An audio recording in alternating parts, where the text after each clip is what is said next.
ভাই barrister Tarek Akbar Khandakar, chairman youth voice of Bangladesh, প্রায় কিছু অসাধারণ প্রোগ্রাম অ্যারেঞ্জ করেন। তো আজকে আমি বেশ কয়েকটার মধ্যে আজকে যেটা এসছি, এখানে আমি অত্যন্ত চট্টগ্রাম সহ বাংলাদেশের ইম্পর্টেন্ট একটা স্পিকারদের লিস্ট দেখেছি। আমি এত ইমপ্রেসড যে তরুণ নেতৃত্ব তারেকের মতো হবে না তো কার মতো হবে। আমি এই জন্য ওর জন্য একটা করতালি এবং অসাধারণ তারেক, মাশাআল্লাহ। আমার তরুণদের নিয়ে আমি খুব অল্প সময় আমি থাকবো, আমাকে ক্ষমা করবেন। আপনারাই একটা দায়িত্ব দিয়েছেন, এই দায়িত্ব আসলে আপনারা দিয়েছেন, তাই আমি দৌড়চ্ছি এবং সামনে একটা গণসংযোগ, এখান থেকে সরাসরি যুক্ত হতে হবে। তাই আপনাদের কাজ করতেই এসছি। আপনাদের কাজ যতদিন আপনারা চাইবেন ততদিন করব। যখন আমি বুঝে যাব আমার কাজও শেষ অথবা কেউ চাইছে না, কথা দিলাম সেদিনই নেমে পড়ব। এটাই হবে আজকের তরুণের অঙ্গীকার।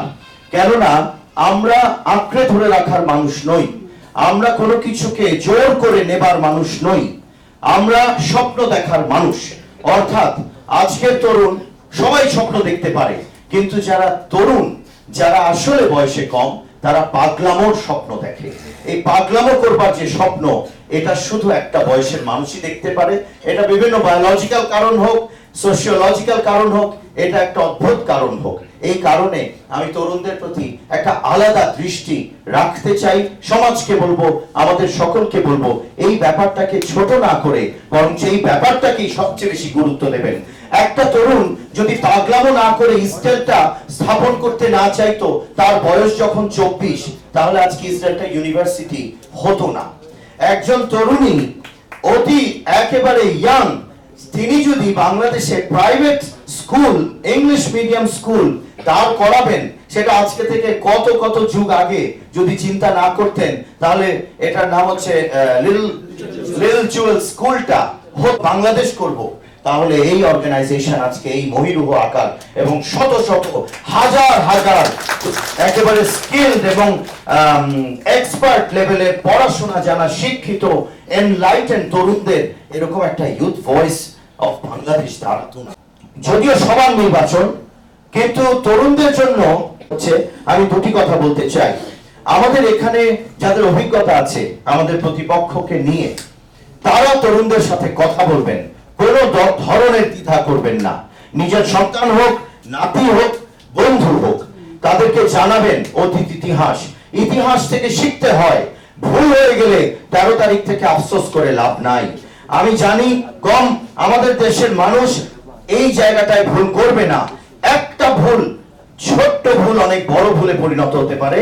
অপেক্ষা করা 12টা পর্যন্ত, দুপুর পর্যন্ত, যে আচ্ছা আমি একটু খেয়ে একটু শপথ নিন, প্রতিজ্ঞা করুন আর নিজের সাথে যে সকাল চলে যাব, লাইন যতই দীর্ঘ হোক আমি দাঁড়াবো, আমার ভোটটা আমি দিয়ে 10টার মধ্যে 9টার মধ্যে আমি বাড়ি ফেরত আসবো, কিন্তু আমার ভোট আমি দেবই দেব। কেননা 12টার পরে কি হবে, অনেক ধরনের রিউমার শুনতে পাই, তাদের অনেক ষড়যন্ত্র, অপশক্তিদের অনেক কাজ নিয়ে অনেক কিছু শুনতে পাচ্ছি। এটা আমরা চেষ্টা করব রুখে দেওয়ার, কিন্তু ভোটটা আপনারটা, আপনি এটা যেন আপনি প্রোটেক্ট করতে পারেন, সেজন্য আপনি সকালেই দিয়ে আসবেন। 17 বছরের এই তিক্ত অভিজ্ঞতাকে যদি আজকে আমরা স্মরণ না করি, তাহলে 13 তারিখ স্মরণ করে কোনো লাভ হবে না। এই জন্য আর 7টা দিন বাকি। আমি তরুণ সহ বাংলাদেশের, আমার চট্টগ্রামের এখানে উপস্থিত সকলকে অনুরোধ করব, আপনারা আলাদাভাবে এই নির্বাচনকে দেখবেন এবং এই নির্বাচনে যদি ধানের শীষ জয়যুক্ত হয় ইনশাআল্লাহ, আপনারা জানেন জনাব তারেক রহমান কি করতে পারেন। প্রতিটা কথায়, প্রতিটা চাহনিতে, প্রতিটা পলিসিতে তিনি বুঝিয়ে দিচ্ছেন এই বাংলাদেশ গত 54-55 বছরের বাংলাদেশ আর থাকবে না ইনশাআল্লাহ, যদি তার হাতকে আমরা শক্তিশালী করতে পারি যার জায়গা থেকে। অতএব নাগরিক হিসেবে যে দায়িত্ব, সেটার জন্য আমি একেবারে হাত জোড়ে তাকে টেনে হিচড়ে নামিয়ে দেবেন, সেটা যদি আমিও হই। এই কথাটা ব্যর্থহীন ভাবে যে বলতে পারে তার পাশে দাঁড়াবেন। কেননা আমরা আগামী বাংলাদেশে 55 বছরের অবশ্যই ভালো অনেক কিছু আছে, কিন্তু মন্দ যা কিছু আছে সেটাকে আমরা অ্যালাউ করতে পারবো না। আবার ডিজিটাল চ্যালেঞ্জ দেখুন, সাইবার বুলিং মেয়েদের জন্য যে কি পরিমাণে কষ্টের, সেটা শুধু একটা মেয়ে বোঝে। ছেলেরাও অনেকে আছে তারা এটা নিতে পারে না, কাউন্সেলিং হয় নাই। আমি বোঝাতে পারছি কিনা জানি না। মানুষের মনে কখনো ট্রমা দেওয়ার মতো সিচুয়েশন যেন তৈরি না হয়, যেটা দীর্ঘস্থায়ী হয়ে যায়। আমাদের জগতে এই সাইবার বুলিং একটা ট্রমার নাম। এই ট্রমাটাকে দূর করতে হবে। আমাদের ডিজিটাল, আমাদের দায়িত্ব আছে, বিশেষ করে এখানে পুরুষের, এবং আমরা পুরুষতান্ত্রিক সমাজে বসবাস করি। সোশ্যাল মিডিয়াও অনেকটা পুরুষতান্ত্রিক হয়ে যায়, বিকজ আমরা সেখানে আমাদের মত জোর করে হলেও দিত, কিন্তু আসলে ওটা সত্য না। অতএব আপনাকে রিসার্চ করতে হবে। যে কোনো বিষয়ে 1 সেকেন্ডেই আপনি সিদ্ধান্ত উপনীত হয়েন না। আপনি একটা জিনিস পড়বেন, আরো জানবেন, এরপরে 2-3 দিন সময় দেবেন ওই বিষয়টা নিয়ে কমেন্ট করবার ক্ষেত্রে। নিজের এই যে সোশ্যাল ফ্যাব্রিক, ডিজিটাল চ্যালেঞ্জ, আমি মনে করি শুধু ইলেকশন না, আমাদের সোশ্যাল ফ্যাব্রিকে এক এক জায়গায় যেন অনেকগুলো ক্ষত হয়ে যাচ্ছে, অনেকগুলো ফুটো হয়ে যাচ্ছে। টেকনোলজি ফিলসফি নিয়ে পড়েছি। অতএব আমরা সবাই মিলে চট্টগ্রামে আমরা এক হয়ে যাবো। 13 তারিখ থেকে কোনো ভেদাভেদ থাকবে না। অন্যায়কে আমরা একসাথে প্রতিহত করবো এবং ন্যায়ের পথে, ন্যায্যতার পথে একসাথে হাঁটবো। আমি বিশ্বাস করি মানুষ যদি চায় সে উঠতেও পারে। সেজন্য আজকে মার্চে যাচ্ছে। নিজে হয়তো পাখা গজানো যাবে না, কিন্তু পাখা লাগানো যাবে। অতএব মানুষ চাইলে সব সম্ভব। এই বাংলাদেশকে আমাদের মনের মতো একটা বাংলাদেশ আমরা বানাবো এবং একটা টার্গেট ঠিক করে ফেলবো 10 বছর। কেননা আমরা সারা জীবন আমরাই সব নেতৃত্ব দেবো এমন কোনো কথা নেই।